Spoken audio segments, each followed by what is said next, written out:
ଆମର ଦେଖିପାରୁଥିବେ ମାଛ ଗଣିଆ ମାଛ ଯେଟା କହନ୍ତି ଆମର ଥଣ୍ଟୁଆ ମାଛ ଦେଖିପାରୁଥିବେ କେତେ କଣ ଦେଖ ଆ କରିଛି ଦାନ୍ତ ଦେଖୁଥିବେ ଦେଖିପାରୁଥିବେ ପ୍ଲେଟ୍ ଭଳିଆ ଦାନ୍ତ ଧର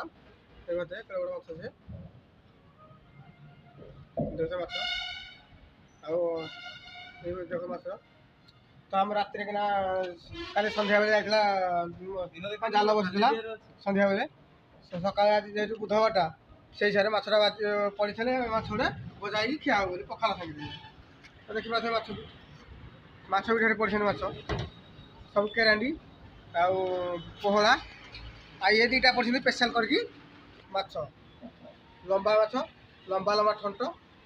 ଏଇଟା କ'ଣ ଗୋଟେ କହୁଛନ୍ତି ଥଣ୍ଟୁଆ ମାଛ ବୋଲି କ'ଣ କହୁଛନ୍ତି ଦେଖିପାରୁଥିବେ ତା ଦାନ୍ତ ନା କ'ଣ କହୁଥିଲା